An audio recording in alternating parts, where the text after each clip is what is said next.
Bismillahirrahmanirrahim. Assalamualaikum warahmatullahi wabarakatuh. Saya Hera Mawadatul Mukaromah, salah satu guru pembimbing dari SDN Kencana Indah 3 dalam rangka literasi numerasi 2025. Tantangan bulan April yaitu mewawancarai salah seorang, dan alhamdulillah hari ini saya berkesempatan untuk mewawancarai salah satu orang guru di SDN Kencana Indah 3 yang Masya Allah jam terbangnya sudah tinggi ya, apalagi kalau dibanding saya yang baru kemarin mengajar. Dan di sebelah saya nih sudah ada, yuk kita wawancara aja ya Bu Ida. Alhamdulillah sudah berapa lama mengajar di SD berarti ya? Sudah berapa lama kira-kira? Kalau saya mengajar di SD kurang lebih 34 tahun. Waktu di Banjaran saya mengajar kurang lebih 10 tahun, kemudian pindah ke Kecamatan Ranca Eke. Ya mungkin kalau keseluruhannya 34 tahun lebih lah. Alhamdulillah. Itu teh di SD aja atau pernah ke SMP atau pernah ke SMA gitu nggak Bu? Ya, saya nggak pernah kemana-mana karena saya lulusan SPG waktu itu langsung menghonor ya. Terus kata kakak saya bilang yang ijazah SPG itu tidak akan diangkat jadi guru, maka saya mengikuti ya kuliah sama teman saya di STKIP Siliwangi yang seminggu sekali. Ngajar di SD-nya teh pernah kelas berapa aja Bu? Kalau saya ngajar di kelas SD ya dari kelas 1 sampai 5, 1, 2, 3, 4, 5, kelas 6 belum pernah. Yang paling berkesan ngajar kelas berapa Bu? Ngajar kelas 1, kelas 2, kelas 3? Sebenarnya kalau ngajar itu kelas rendah itu ya berkesan karena apa, anak-anaknya ya masih lucu-lucu, masih bisa dikendalikan. Terus kitanya harus penuh kasih sayang kalau ke anak yang kecil, sama waktu mengajarnya kita kan jadi menyampaikan materi mudah, walaupun tidak menghafal tapi udah dikuasai lah kalau materi yang kelas 1, 2, 3. Terus kalau yang itu kan yang berkesan, kalau yang menantang? Nah, kalau yang menantang itu yaitu menghadapi anak-anak yang punya kelebihan atau kekurangan. Misalnya kalau yang kelebihan misalnya ini, kalau ini semuanya udah beres pelajaran, kadang-kadang kita habis akal, mana lagi pelajaran apa lagi, kalau dikasih ini beres, dikasih itu beres, semua pelajaran dikuasainya beres. Tapi kalau hambatannya bagi anak yang kesulitan belajar, terutama yang tidak bisa membaca, itu nama anak tidak bisa membaca pasti anak tidak bisa mengerjakan apapun, apalagi malas, tidak ada kemauan atau keinginan untuk belajar, dia hanya main-main aja di dalam kelas. Ibu Ida, kan kita teh mengajar teh sok beda-bedanya. Hari ini ceramah, besoknya teh ada praktek. Nah, gaya mengajar seperti apa yang sering Bu Ida lakukan di kelas? Ya kalau gaya mengajar dan itu menentukan metode dan gaya mengajar yang bervariasi. Jadi supaya anak tidak jenuh, misalnya ceramah terus. Kita memberikan pembelajarannya itu misal melalui lagunya yang berhubungan dengan materi pembelajaran. Jadi setiap mata pelajaran dibikin lagu, ya dikarang lagunya, kemudian dinyanyikan dengan anak bersama-sama. Insya Allah anak walaupun tidak bisa baca, tidak bisa nulis, kalau mendengar dengan menyanyikan itu insya Allah lah nempel di kepalanya, di pikirannya. Jadi curiga nih, kayaknya banyak lagu yang Bu Ida punya. Insya Allah banyak. Ada berapa? Kurang lebih pokoknya banyak, kalau ditulis di buku banyak. Siap ya. Nah misalkan ada nih, tadi kan Bu Ida cerita di kelas itu suka anak-anaknya bervariasi, ada yang punya kelebihan, dia cepat belajarnya, ada yang normal biasa, ada yang kesulitan. Nah, buat yang si kesulitan ini Bu Ida, misalkan Bu Ida teh hari ini teh mengajar dengan metode lagu. Nah, untuk yang kesulitan belajar ini ada nggak cara khusus gitu? Apakah misalkan, oh iya ini mah dibedain nih cara ngajarnya kayak ini, tapi dalam waktu yang bersamaan gitu. Ada nggak? Kalau saya mah waktu itu ada anak yang ya terutama yang tidak bisa baca gitu. Kalau anak yang tidak bisa baca dipaksakan juga kan jadi susah juga karena tidak ada keinginan untuk menulis atau apa, baca juga belum hafal hurufnya, maka saya kadang-kadang suka dipisahin. Ini bagian barisan ini nih anak-anak yang misalnya kurang mampu dalam membaca apa ya, kasih misalnya dibimbing, diarahkan, dikasih ya baca-bacaan yang cerita yang pendek-pendek atau mengenal huruf dulu. Karena apa, walaupun dikasih cerita panjang pendek juga kalau belum hafal hurufnya ya mana mungkin anak bisa, ya pasti anak pasti akan terhambat juga. Karena kendala saya dipikirin sampai sekarang bagi anak yang belum bisa membaca sulit, semuanya sulit, semua mata pelajar apapun bakal sulit mengerjakannya karena modal dasar anak itu calistung. Anak dasar pendidikan dasar bagi anak SD itu calistung. Kalau anak bisa baca nulis ngitung, insya Allah semuanya berjalan. Sama saya diteliti anak-anak yang tidak baca, tidak bisa baca nulis, kadang-kadang ya malas itu, jadi nimbulnya malas, jadi cumanya main mau nulis apa. Jadi pokoknya mah berpengaruh ke semuanya, ke semua aspek. Makanya anak itu pendidikan dasar di SD itu yaitu calistung aja, baca nulis ngitung. Kalau anak sudah bisa baca, insya Allah semua pelajaran bakal dikuasai. PR besar ya Bu Ida, ya, buat guru SD mah itu aja calistung. Jangankan dikasih pengetahuan yang tinggi, bacanya juga nggak bisa. Jangankan menulis cerita yang panjang-panjang, menjawab atau untuk menulisnya juga nggak bisa. Kenapa? Belum mengenal huruf. Diusahakan anak harus mengenal dulu huruf sampai hafal. Sudah hurufnya hafal dikuasai sama orang tua atau sama gurunya, ya di itu apa di Islam yang ini diacak lah hurufnya, diacak. Kalau anak udah hafal huruf dua huruf digabungkan, misalkan mulai gambar ini apa, ini bola, coba kalau penulisan bola itu hurufnya apa aja misalnya teh, ini apa, ini buku, kalau menulis buku itu hurufnya apa aja begitu. Insya Allah kalau rutin, karena ada kemauan keinginan, terutama ada dukungan dari guru, dari orang tua, itu insya Allah akan berhasil anak. Tapi kalau guru nak hare-hare dibiarin aja, terserah anak seperti itu mah udah susah misalnya. Terus orang tuanya juga terserah ada guru di sekolah, itu insya Allah bakal udah anak itu bakal terhambat terus wassalam gitu. Udah itu mah udah akhir-akhirnya kelas 6 nanti SMP-nya nggak bisa apa-apa, makin susah, makin besar makin susah, mumpung masih kecil kudu digecek ya gitu. Siap. Menurut Ibu, guru yang baik itu seperti apa Bu? Guru yang baik itu adalah guru yang didambakan oleh murid-muridnya.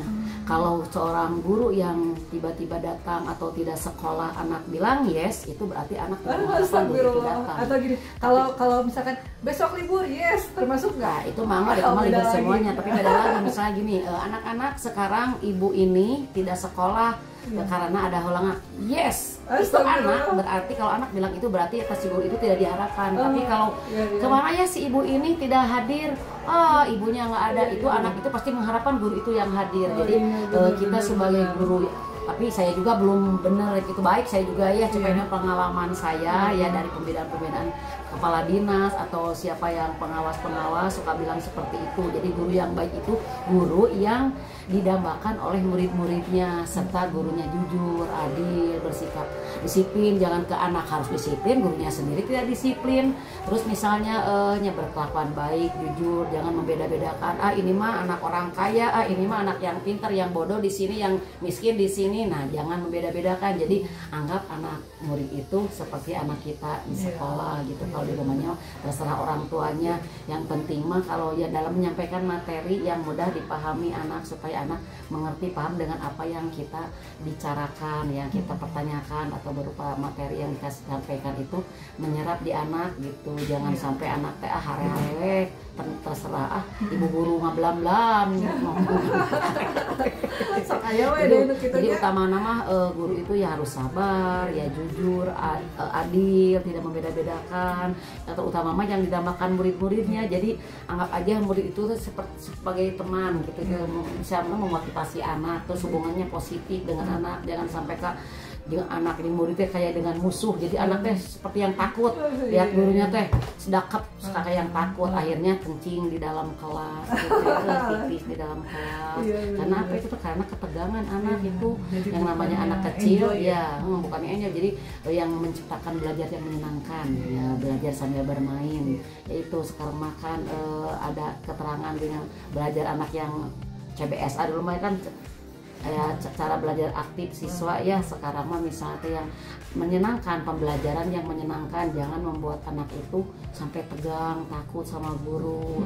Nah ya dengan caranya ya banyak metode-metode yang baru seperti yang metode sambil bermain, yang sambil bermain dengan kartu memakai alat peraga secara langsung, misalnya anak menggunakan misalnya kardus atau apa dirangkai-rangkai supaya membentuk, misalnya kalau membuat bangun ruang nih, rangka-rangka bangun ruang ya menggunakan apa lidi atau apa dibangun rangka-rangkanya gitu. Jadi harus melalui praktek, jadi jangan banyak ceramah. Kalau banyak ceramah mah anak-anak mungkin mengerti atau tidak mengerti, bosen, membosankan. Iya, tapi kalau semangatnya itu dengan supaya aktif dengan semangat mah yang melalui lagu itu pelajaran tapi diciptakan jadi sebuah lagu. Berarti itu teh masuk ke hal khusus yang sering Bu Ida lakukan biar anak-anaknya semangat ya Bu ya? Iya, supaya semangat supaya aktif di kelas itu dengan menciptakan berbagai macam lagu yang disesuaikan dengan pembelajaran. Oke, siap. Alhamdulillah, bener tercerahkan.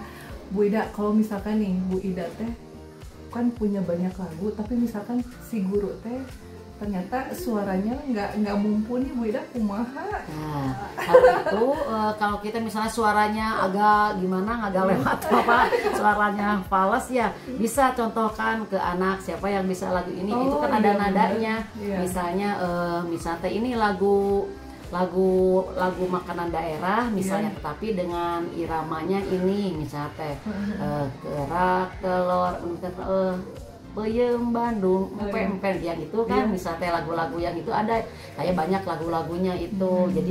Jadi nadanya dulu kasih tahu ke anak, anak pasti hafal. Misalnya ini lagu potong bebek angsa tapi ininya pakai nadanya nada pembelajaran misalnya, bisa insya Allah nyambung. Bener-bener ya minta bantu anak ya.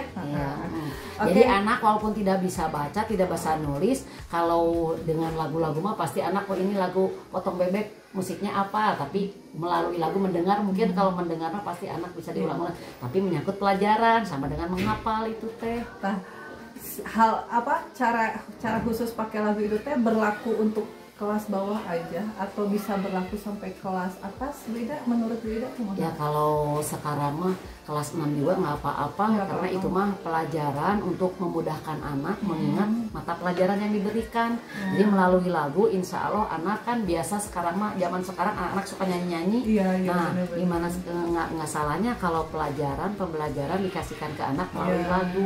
Insya Allah anak itu masih tetap disukai ya sama kelas 6. Kalau SMP mah nggak tahu tuh kalau SMP, tapi kedengaran SMP juga kalau ya lihat di YouTube SMP juga kadang-kadang suka nyanyi gitu ya. Tapi kalau yang lucunya kalau itunya mah di anak SD gitu lah, di anak SD mah apalagi kelas bawah gitu, kelas rendah ya 1, 2, 3. Kalau kelas tinggi mah kan anak-anak juga tapi bisa juga. Saya pernah di kelas 4 saya terus setiap pelajaran dengan lagu-lagu itu, anak-anak insya Allah apa pas diulangan kan anak itu langsung bisa menjawab gitu ya. Benar bisa insya Allah. Oke, ya alhamdulillah. Yang terakhir Bu Ida, pesan untuk kami para guru muda. Aduh, saya juga nggak terlalu muda sih, maaf ya. Saya sudah tua. Para guru muda yang jam terbangnya belum terlalu tinggi, terus buat para calon guru kira-kira punya pesan apa? Kalau untuk guru-guru yang baru, guru-guru yang muda, yang umurnya lebih jauh daripada saya, ya saya mau memohon untuk menjadi guru yang baik, yang dapat memahami keadaan siswa, ya bisa memotivasi, ya disiplin juga, ya sabar, ya bisa menerima peserta didik kita dengan legowo lah paribasanya, jangan membeda-bedakan si anak itu terutama mah disiplin. Kalau kitanya disiplin insya Allah ke anak-anak juga bakal disiplin gitu. Jadilah guru yang baik, bukan yang terbaik tapi yang baik. Yang baik itu yang seperti tadi yang didambakan oleh murid-muridnya. Kalau kita sudah misalnya berlaku baik, insya Allah murid juga akan mengikuti kita. Oh ini gurunya baik, mana mungkin kita baiknya anaknya tidak baik. Pasti kita anak-anak pasti akan mengikuti gurunya juga. Jadi saya mau memohon ya ke guru-guru yang muda-muda yang baru diangkat atau jadilah guru yang baik aja, yang dapat memahami keadaan peserta didik. Walau bagaimanapun harus bersahabat, harus ya yang penting mah dekat dengan anak-anak, ya dekat dengan anak ya terutama mah disiplin, jujur, sabar aja kalau menghadapi anak murid SD gitu. Ya SMP juga sama aja. Sama sih. SMP SMA sama aja dah. Tantangannya beda-beda sih ya. Iya. Oh ya benar-benar ya. Alhamdulillah akhirnya di penghujung wawancara hari ini sudah banyak sekali poin-poin penting yang bisa saya petik. Hatur nuhun pisan Bu Ida. Mudah-mudahan sehat selalu. Mudah-mudahan semangat mengajarnya menular, khususnya buat saya, gitu ya. Wawancara hari ini berakhir. Mudah-mudahan bisa menginspirasi teman-teman dan dadah dulu Bu Ida. Wassalamualaikum warahmatullahi wabarakatuh. Waalaikumsalam warahmatullahi wabarakatuh. Gini Bu Ida, salam literasi. Salam literasi gitu Bu. 1, 2, 3. Salam literasi. Nggak kelihatan ininya deketin. 1, 2, 3. Salam literasi. Oke. Iya. Alhamdulillah, terakhir dari saya akan menyampaikan beberapa poin penting dari hasil wawancara bersama salah satu rekan guru saya yang alhamdulillah sudah punya pengalaman yang sangat banyak, sehingga bisa saya gali untuk mencari atau mengambil hikmah dari pengalaman yang sudah beliau lalui. Yang pertama, beliau itu sudah mengajar kurang lebih selama 34 tahun. Dan selama 34 tahun itu beliau mengajar di jenjang SD, sudah pernah kelas 1, 2, 3, 4, 5. Dan menurut beliau yang paling berkesan untuk beliau itu adalah mengajar kelas bawah ya, kelas 1, kelas 2. Menurut beliau kalau mengajar kelas bawah itu campur ya, lucu, masih polos gitu ya, terus masih sangat antusias, dan biasanya kalau anaknya antusias, gurunya juga ikut antusias, ikut semangat, dan begitu sebaliknya, ketika guru semangat, anak juga ikut semangat. Kemudian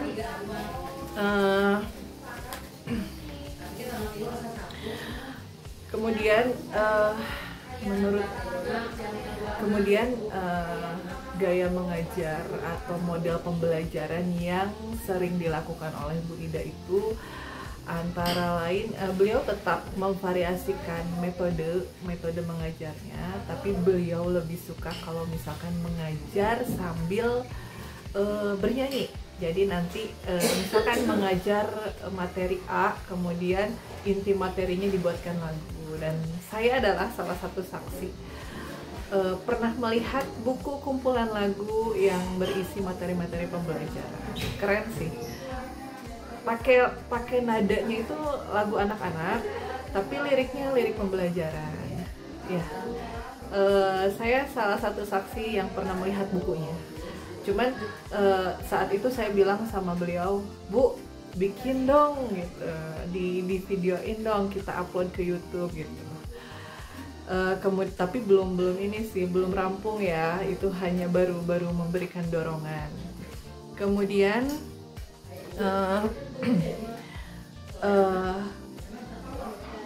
tentang tantangan yang sering dihadapi oleh guru SD, khususnya kelas bawah ya, beliau bercerita bahwa salah satu tantangan mengajar di SD itu adalah ketika berhadapan dengan anak yang mempunyai kelebihan dan yang mempunyai kekurangan. Kelebihannya, dia misalkan cepat belajar, cepat menangkap, terus kitanya yang jadi kebingungan, wah kita targetnya A nih, ternyata anaknya sudah selesai mengerjakan tugas, mengerjakan targetnya itu dalam waktu yang cepat. Akhirnya guru, wah ngapain lagi nih, mungkin bingung gitu ya. Terus kalau yang terlebih lagi, yang paling menantang itu adalah ketika bertemu dengan anak yang kesulitan belajar. PR besar katanya, kata beliau, untuk anak SD ini calistung, harus menguasai calistung. Betul ya, saya juga merasakan. Minimal anak itu harus sudah bisa baca, sudah bisa tulis, menulis, atau berhitung. Ini sebagai modal dasar biar anak bisa belajar tentang hal-hal lain. menyerap materi-materi yang seharusnya dia terima gitu. Kalau misalkan calistung ini tidak dikuasai, insya Allah agak tersendat untuk mendapatkan materi-materi yang lainnya gitu. Kemudian cara memodifikasi nih ketika belajar, ketika mengajar, Bu Ida itu bercerita beliau akan memberikan treatment khusus untuk anak yang kesulitan belajar.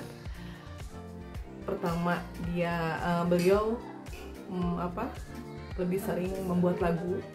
Yang kedua, untuk yang kesulitan belajar itu beliau ada sediakan cara khusus, misalkan ngajar, yuk kita fokus belajar baca dulu, kita fokus belajar nulis dulu gitu. Jadi tidak memaksakan anak yang belum bisa calistung ini untuk bisa mengerjakan tugas yang seperti yang lain, tapi khusus untuk anak ini kita fokus calistung. Biar apa? Biar sedikit-sedikit bisa mengejar.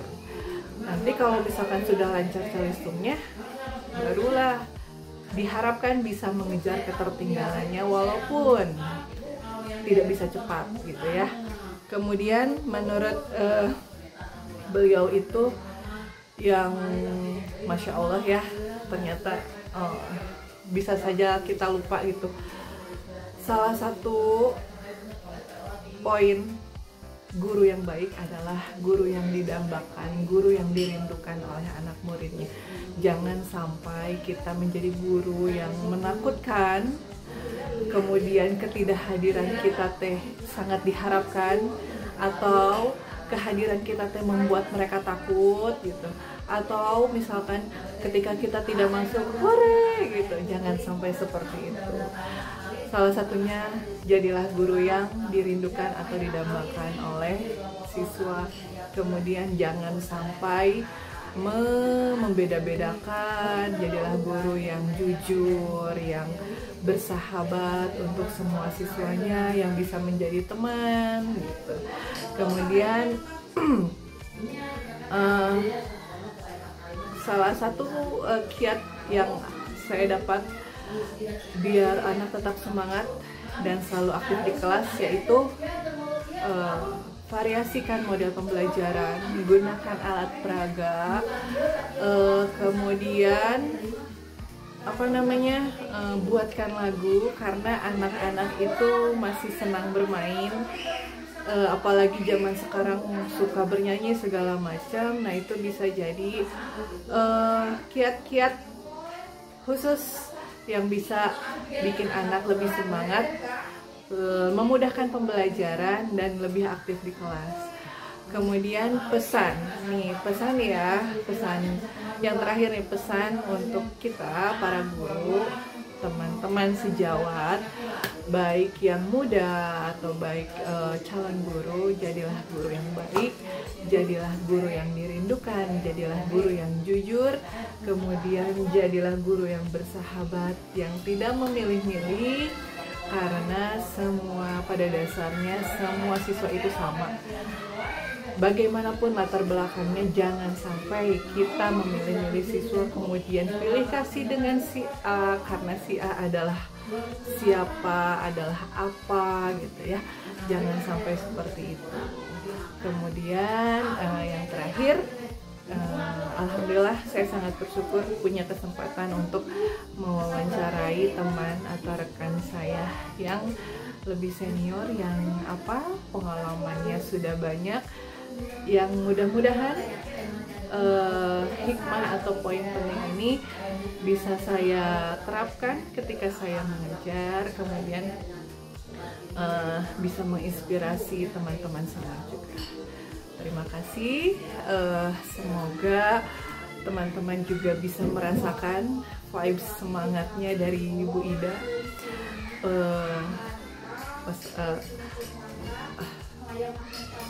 Video kali ini saya akhiri. Wassalamualaikum warahmatullahi wabarakatuh.